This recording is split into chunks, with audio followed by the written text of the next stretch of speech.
All right, can't believe it's August already, but it's time. We are fresh off of our Missouri Valley Media Day.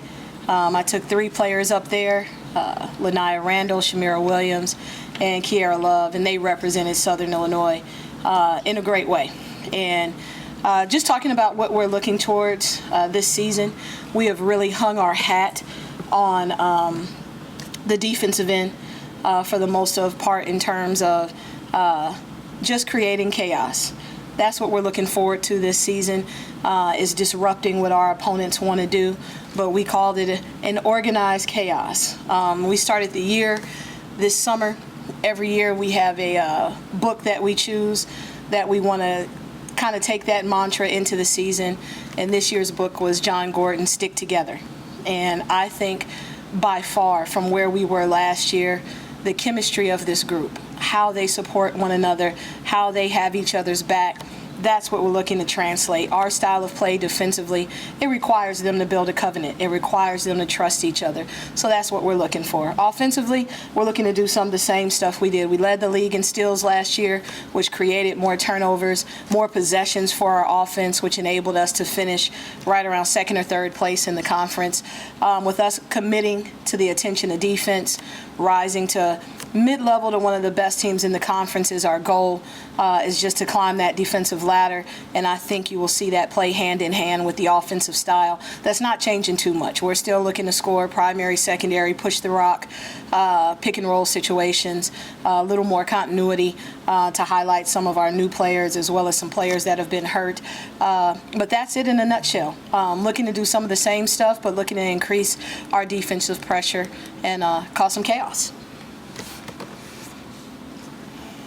Coach, how did you see the team change over time last year, and how have you seen it go into your first offseason as the head coach? Obviously the start of the season didn't start out how you wanted to, but near the end, things seem to be clicking a lot more. Yeah, I think it's growth. I think what we talked about and we paid a lot more attention to is we knew we had a lot of talent last year, but when you have one player that's truly coming back, having played significant minutes, it was our job to mesh 14, and I didn't think we did a great job, and I didn't think we spent enough time on chemistry and building trust. I think that's the biggest thing. When you look at the course of the bookends of Banterra, just playing in Banterra, we opened that year with a 50-point loss. No way of getting around. It stung, it hurt, but we ended our season in Banterra with a 50-plus win. So I think you could just see the growth and the commitment to our vision, us being a little bit more clear with our young ladies about what we want, and just relationships establishing trust. And you don't always get that right off the bat. It's earned, and it's something that me and my staff has worked really hard in trying to cement. You mentioned middle of the conference. I think you picked 9th. Do you agree with that? I mean, those are other people's opinions, and they're entitled to them. I didn't get to vote for my team, and the conference laid out, look, how I voted, looked pretty significant. But what I told our players yesterday is don't let anybody else hold your pen. Don't let anybody else hold your paintbrush. You get to create your story, but there's an accountability to that. And we do respect the teams that are in this league, but we know how much talent we have. We know what we're capable of. But to start that ascension, it starts defensively. And so every day we remind them of that, and that's what it's going to take to just completely sell out and give of themselves and have complete trust in their teammates to make that climb. I know last year you had the revolving door in terms of starting lineups and trying to put the right pieces in there.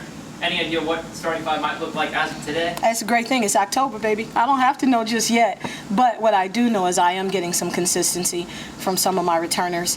And so it is starting to forge, a little bit. We're still playing, looking to see, mainly not necessarily the starters.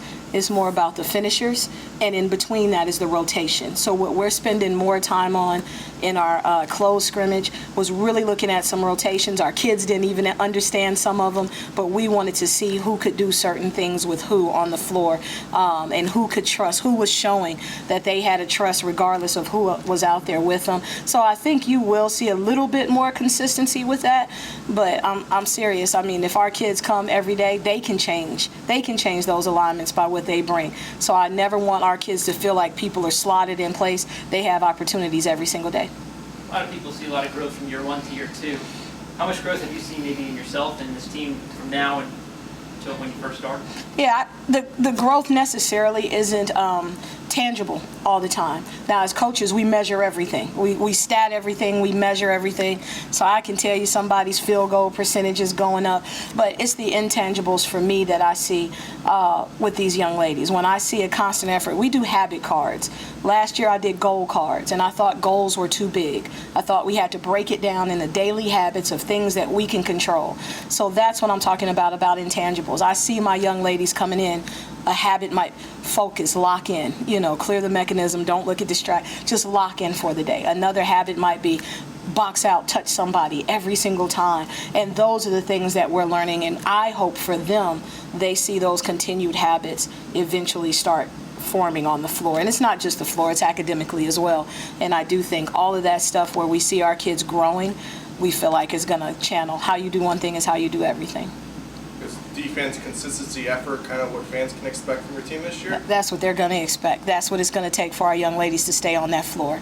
And they know when I don't see it, there will be, as Jake alluded to, there will be somebody, at the table. But that's what we're looking for. I know you've got a lot of girls that you're excited about, both principal and freshmen, specifically the freshmen. How are they looking? Do you figure that they might play a role here this first year in college? Man, they're looking like freshmen. One of my favorites because she works so doggone hard. We had one that got her tooth knocked out a couple days ago and then got a concussion today with a catch in the elbow or running into a 5-player, which she's going to learn to let that 5-player have that space. But she collided with one of our 5s today, and TT Nelson is just a kid that, pleasantly surprised by her work ethic. Her skill set is continuing to develop, but she works her butt off, and I'm proud of her. Same with Madison Sirocco, our other freshman. Just comes in every day with an attitude of gym rat. Had to kick her out of the gym this summer, but now she's learning. She's kind of hit that freshman wall. When you've been the best on your team and then you walk in with other players that all of them were the best, it's an adjustment period. But I love my upperclassmen because they've been really there for those young ladies and keeping them encouraged.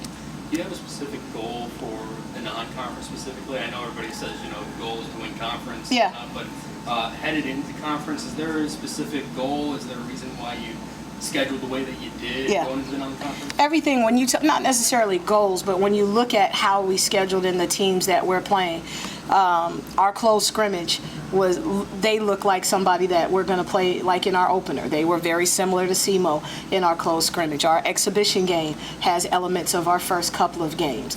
Then when we go into the non-conference, that's what we're doing. I'm trying to find teams that are similar to teams in the Missouri Valley, some that are a little bit more physical to rough us up, some that have great crowds that we're going to travel to, so we'll be acclimated to that when we roll into some places. But everything is thought about and how we schedule. And then at home, it is about, hopefully getting butts in seats and building this place where our kids do have a home court advantage with the dog pound. Coach, we got to surprise anyone this year? Yeah, I hope so. Not ourselves, because I think we know what we're capable of doing. But it's always our goal to go out there. I make no surprise. All of our kids have a little chip on their shoulder, and I like the climb. I like being the hunter, at times. But when I tell our kids, because you wear SIU across your chest, you're always the hunted. It doesn't matter where we are, where the standings are. People want to beat you because you're a Saluki. But we're going into the mindset of we're hungry, and we're headed into the forest to do some hunting. What season is it? Still deer season? It's not quite deer season yet, is it? We're hunting. Kind of piggyback off what Jake asked, though, does the preseason ranking of 8th in the league kind of give your kids a little bit of ammunition, incentive, if you will? Yeah, it's just other people's perception. It's other people's calculated perception, and the beauty is that perception doesn't have to be reality. We can change that.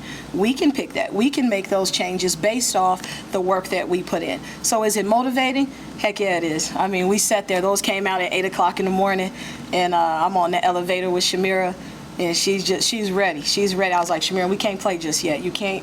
She's rolling her eyes at people getting off. And I said, hey, it's not about that. It's about putting in the work and letting the results speak for themselves. But our kids are definitely motivated. Where is she in terms of where she was from this time last year, where she hadn't played in a while? Yeah. Even when she got to play, it kind of was like she was chipping rust off her game out Yeah. there. I think she's a little bit more healthy. This was the most she's played last season. A half a season was the most the kid played her entire career. She had a couple freshman of the weeks in the ACC, then got hurt, got to USC, got a rod inserted in her leg, and then came back trying to knock off the dust last year. But her mindset is good. She sees it. Her teammates keep her motivated, every day, but she definitely has a hunger. And where is this group in terms of its progress from now at this point of the preseason compared to where you were from last year when you're trying to install a new system, a lot of new players? What we have is the returners have been through it. So last year there was a blind faith type of thing. And this year you have kids echo yelling what me and the staff are trying to say. Yeah, there's still a lot of newcomers. There's still people stepping into new roles, but at least I have the experience of the young ladies that you're about to hear from. They know what we want now. So now it doesn't have to be coach-led. You're getting player-led in that locker room. You're getting them giving input on what we're trying to look like in secondary. Hey, coach, did you see when they made this adjustment? And that's when I know there's growth, especially when those point guards start taking my clipboard and drawing on it themselves. I know we're making progress. Did you see that at all last year since you mentioned it, and how much have you seen that this year? Didn't see it enough. I didn't see it enough, but last year was a time of instilling confidence and trust, and that trust has been built over the summer, and that's when you see a comfort level for people to step up. Again, like I said, we had one player that really had quality Valley minutes last year. Now you have people that have been through the storm, and so they're getting a little bit more comfortable because they know what that challenge looks like.